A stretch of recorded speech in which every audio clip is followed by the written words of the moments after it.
Jon Hamm and Greg Mottola doing a film together that is a movie about Fletch? Yeah, sign me up. Let's talk about that. What's going on, everyone? Welcome back to Movie Emporium's movie review of Confess Fletch, the news film from director Greg Mottola. So I Am Fletch is officially back. Thank God. It's been 30 plus years now since, of course, Chevy Chase was in the role that made, was one of his most famous roles. Unfortunately, he's a little too old, so we have Jon Hamm, who's very funny in his own right, taking over the role as Fletch. And basically this sees him retired as an investigative reporter. He's also an individual that is kind of hired or tasked, even though he kind of falls in love with the countess's niece or daughter, however you want to put it, to find some stolen art pieces.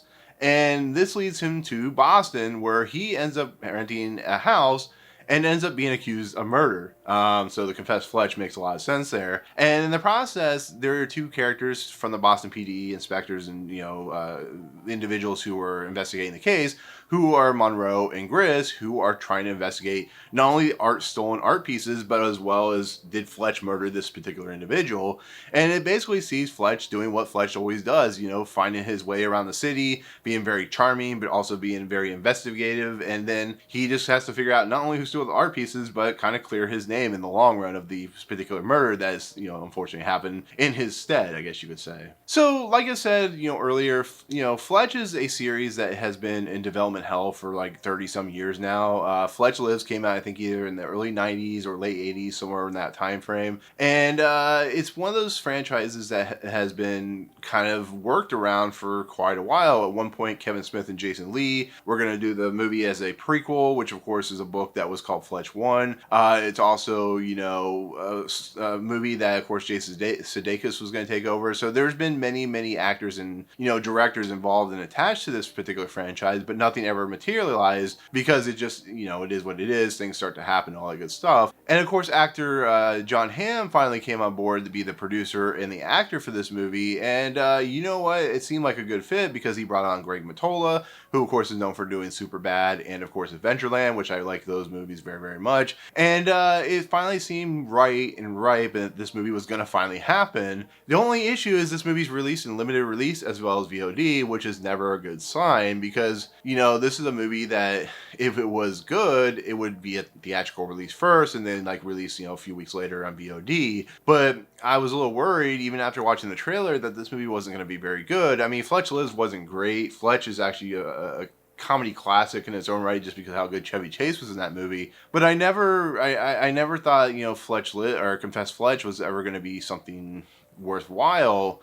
And then, of course, people got to see this early and said it was really funny and Jon Hamm was really good in it, which I never worried Jon Hamm wasn't going to be good in it. I just worried that this movie wasn't going to be very good. It isn't getting any marketing and not a lot of people know this movie's even out, even if they like Fletch. And so, for my honest review of this movie, even though it's been released in VOD and the kind of limited run that is in the theaters, this is a really funny movie. It really is. It's really entertaining. Jon Hamm is actually delivering a very great, very fun, very entertaining performance. He's definitely fit very well into the Fletch role. And he seems like right at home at doing a comedy. This is a guy, like I said, that was very funny in Bridesmaids, even though he played a very unlikable character. He's a guy that kind of killed it on SNL, where he was just really funny there.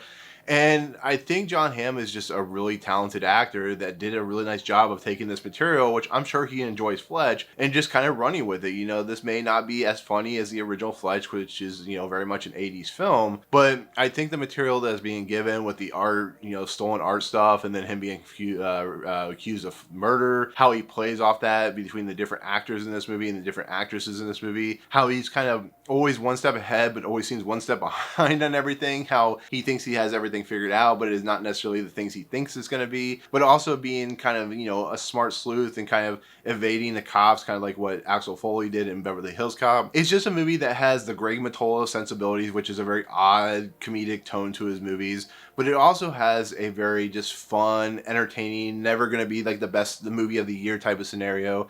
And just does a lot with it. We have Kyle MacLachlan, who, of course, comes in this to play Harden, who's like a OCD, rubs his hands and stuff like that. He's very, very rich, but he also has OCD problems, and he also has, germaphobe problems and stuff like that. He's very funny in this movie. The characters that play Grizz and Monroe are very funny and they play off Fletch very, very well. He uses them to his advantage, but they're also characters that want to hate him, but somehow he's so likable that they kind of like fall into his kind of trap as the likability. And then like Annie Mumolo, who's in this movie, who's in Bridesmaids with John Hamm, is also very funny as that like ditzy rich woman that's in this movie. And it's a movie that really just kind of, even though it doesn't make a lot of sense sometimes, and it's kind of the way it plays out and just how Fletch is doing the things he's able to do, it's a movie that just has fun. It really is. That's all you can kind of put it down to. It's a movie that you'll kind of guess where it's going when it goes. You'll kind of, see where the bad guys are and how they're placed. And people like Marcia Harden come into the account as like the countess in this movie. And like I said, Robert Picardo comes into this movie later on. And it just becomes a movie about watching a character that is based off a novel, of course, that is just, he is his own thing. He is a very different, very strange, but very kind of likable character. And you just kind of get on board with that. Like I said, John Hamm really steals this movie as just that character and just shows his comedic chops and how good he is and how different he is from his character in Mad Men and stuff like that.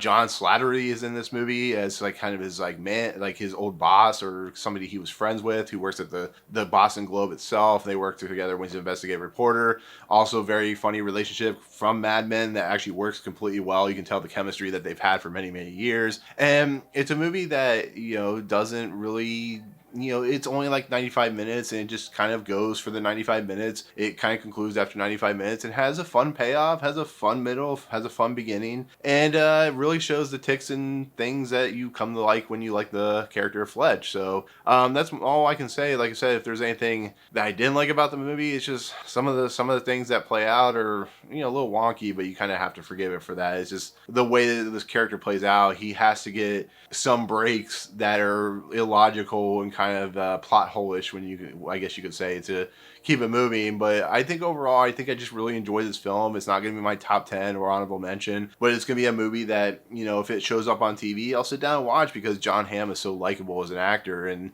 his charisma just plays and kind of flows out on the screen for everybody to watch. So all the reviews that you've seen that said this movie is good, they're definitely not wrong. So I definitely recommend it. And I definitely think this is the second best film in the franchise outside of the first movie. So The Fletch Lives is just not a good movie. But like I said, that's kind of where I stand on Confess Fletch. Definitely a recommendation if you just want something fun for 95 to 100 minutes or whatever. And it won't insult your intelligence, but it'll also have fun with it. So anyways, with that said, that is going to be my take on Confess Fletch. Thank you so much for watching. In the comments below, what do you like about Fletch? If you like Fletch, what is your favorite movie of the franchise? Did you see Confess Fletch? And tell me what you think about it. But otherwise, if you like what you see on the channel, hit the subscribe button to join Movie Emporium. Hit that notification bell at the top to find what's coming in next. If you like the video, awesome. Hit that like button. And as always, we'll see you guys on the next video. Peace out.